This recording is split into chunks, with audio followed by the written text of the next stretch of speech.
광주 전남 행정통합의 법적 근거가 될 통합특별법안이 민주당 주도로 국회에 발의됐습니다. 법안은 법안 소위와 법사위 심사를 거쳐 2월 임시국회에 상정될 전망입니다. 다음 달 3일 교육감 예비후보 등록이 시작됩니다. 광주 전남 통합이 논의되고 있는 상황에서 도민공청회는 통합 단일화 후보 선출 방안을 제안했습니다. 정부의 국민성장펀드 1호 사업으로 신안의 해상풍력 프로젝트가 선정됐습니다. 사업이 완공되면 4인 가구 기준 29만 가구가 1년 동안 쓸 전력을 생산하게 됩니다. 목포대학교가 3월부터 지역산업정책대학원을 운영합니다. 기존 경영이나 행정, 산업대학원과 달리 박사과정까지 밟을 수 있어 눈길을 끕니다.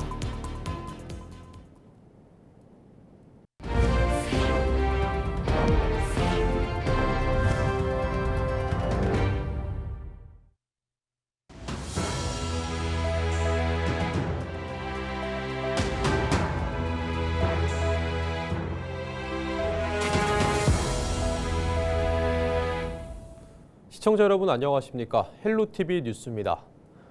광주 전남 행정통합의 법적 근거가 될 통합특별법안이 더불어민주당 주도로 국회에 발의되면서 향후 시도의회 동의 여부가 핵심 변수로 떠올랐습니다. 민주당은 30일 광주 전남 통합특별법과 충남 대전 통합특별법을 당론으로 발의했으며 법안은 국회 행정안전위원회 심사를 거쳐 2월 임시국회 처리를 목표로 하고 있다고 밝혔습니다. 행정통합은 주민투표 대신 지방의회의 의견을 수렴하는 방식으로 추진되는 만큼 법안 심의에 앞서 광주시 의회와 전남도 의회의 동의가 필수적입니다. 이에 따라 광주시와 전남도는 시도의회에 행정통합 의견 청취안을 긴급 제출했으며 두 의회는 2월 초 본회의 전까지 동의 여부를 결정할 전망입니다. 다만 주청사 위치와 지역 소외 우려 등을 둘러싼 이견이 남아있어 시도민 공감대 형성이 향후 관건이 될 것으로 보입니다. 6월 지방선거를 앞두고 다음 달 3일 교육감 예비후보 등록이 시작되는데요. 통합 논의가 이어지고 있는 광주와 전남의 교육계에서는 시민사회단체를 중심으로 단일 후보 선출 여부에 관심이 쏠리고 있습니다. 보도에 송하영 기자입니다. 지난해 12월 출범한 민주진보 교육감 전남 도민공천위원회. 전남 지역 시민사회단체가 도민이 직접 교육감 후보를 뽑기 위해 꾸린 조직입니다. 도민공천위 경선에 참여하겠다고 밝힌 후보는 모두 3명입니다.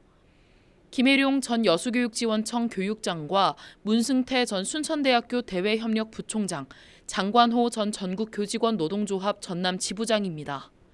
이런 가운데 이달 초 광주와 전남의 행정통합 논의가 급물살을 타면서 교육감 선거에도 지각 변동이 예고됐습니다. 지난 26일 광주 전남 시도교육감은 오는 6월 지방선거에서 통합교육감을 선출하는 데 동의했습니다. 이에 전남 도민공천위는 각 지역의 단일화 후보 배출이 아닌 통합 단일화 후보를 선출하는 방안을 광주 시민공천위에 제안한 상황. 통합이 가시화되고 있는 시점에 광주와 전남 모두 현직 교육감의 재선 도전이 예상되는 만큼 이를 견제할 하나의 후보를 만들자는 겁니다. 하지만 이 같은 방안이 현실화되기는 쉽지 않을 것으로 보입니다. 광주시민공천위가 최근 공천 방식을 확정하는 등 기존 일정을 유지하고 있기 때문입니다. 이렇다 보니 일각에서는 전남도민공천위와 광주시민공천위가 각각 뽑은 후보를 놓고 최종 통합 단일 후보를 선출할 가능성이 제기됩니다. 다음 달 3일 교육감 선거 예비 후보자 등록이 시작되면서 통합교육감 선거 시기가 빨라지고 있는 가운데 각 공천위의 향후 협의 결과에 관심이 쏠리고 있습니다. 헬로티비 뉴스 송하영입니다. 전라남도가 정부의 국민성장펀드 1호 사업으로 신안 우이 해상풍력 프로젝트가 선정됐다고 밝혔습니다. 이번 사업에는 국민성장펀드 7,500억 원을 포함해 전체 3조 4천억 원이 투입됩니다. 신안 도초면 우이도 남측 해상에 15메가와트급 발전기 26기를 설치해 390메가와트 규모의 해상풍력 설비를 구축하는 사업으로 올해 상반기 착공해 2029년부터 본격 가동될 예정입니다. 완공되면 4인 가구 기준 29만 가구가 1년 동안 사용할 수 있는 전력을 생산하게 됩니다. 전남도는 이번 사업을 계기로 재생에너지 기반의 첨단 산업 생태계 조성과 기업 유치에 속도가 붙을 것으로 기대하고 있습니다. 여수시가 2026년 유엔 기후변화협약 기후주간 최종 개최지로 선정됐습니다. 유엔 기후변화협약 기후주간은 오는 4월 20일부터 6일 동안 여수 엑스포 컨벤션 일대에서 개최되며 아태 지역 주요 장관급 인사와 유엔 기후변화협약 사무총장 등 국내외 기후 전문가 1000여 명이 참석하는 국제 행사로 치러집니다. 여수시는 이번 행사 개최를 통해 33차 유엔 기후변화협약 당사국 총회 유치를 위한 국제 행사 개최 역량을 선보이고 탄소 중립에 대한 의지를 강조할 수 있을 것으로 기대했습니다. 한편 유엔 기후변화협약 기후주간은 유엔 기후변화협약 당사국 총회 사전 논의의 장으로 각국의 기후 의제를 공식 안건에 반영하는 국제 행사입니다.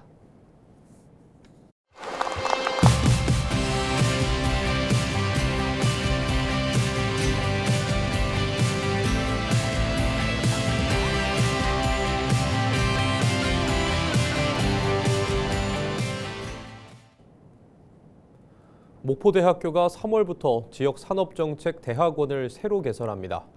지역산업에 특화된 과목을 폭넓게 학습할 수 있는 기회가 마련된 건데요. 보통 석사에 그치는 경영과 행정, 산업대학원과는 달리 박사과정까지 밟을 수 있다는 장점이 있습니다. 목포대학교 김정목 원장과 새로 개설될 학과에 대해 구체적인 설명 들어보겠습니다.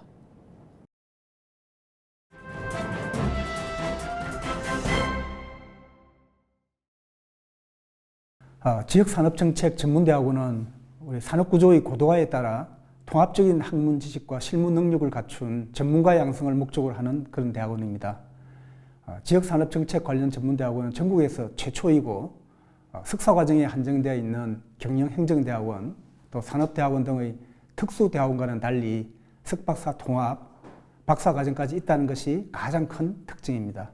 국립목포대 지역산업정책 전문대학원은 산업과 기술과 정책을 하나의 틀에서 교육함으로써 기획에서 실행까지 책임지는 전문가를 키우려는 목적을 담았으며 글로컬 대학 취지에 맞춰서 지역을 넘어 국가산업정책과 연결되는 정책 거점 역할도 할 것입니다.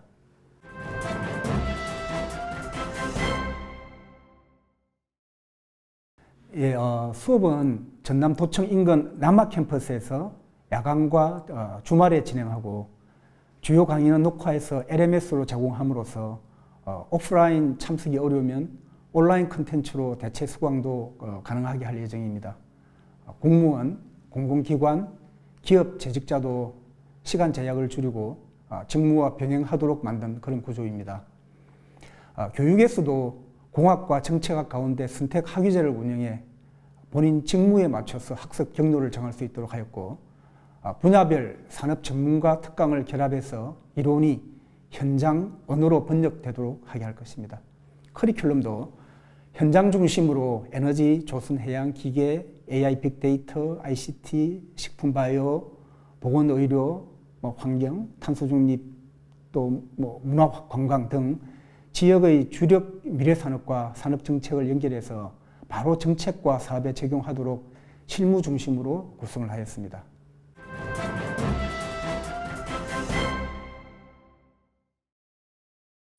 (2026학년도에는) 총 45명을 모집합니다. 석사과정 15명, 석박사 통합과정 15명, 박사과정 15명으로 구성이 되어 있습니다. 일정이 조금 빠듯합니다만 원서 접수는 오는 2월 2일부터 24일까지 하고 면접은 25일, 최종 합격자 발표는 26일로 예정이 되어 있습니다. 입학생 전원에게 최초 1년에는 100만 원 장학금을 지원해 진입 부담을 낮추도록 하였습니다.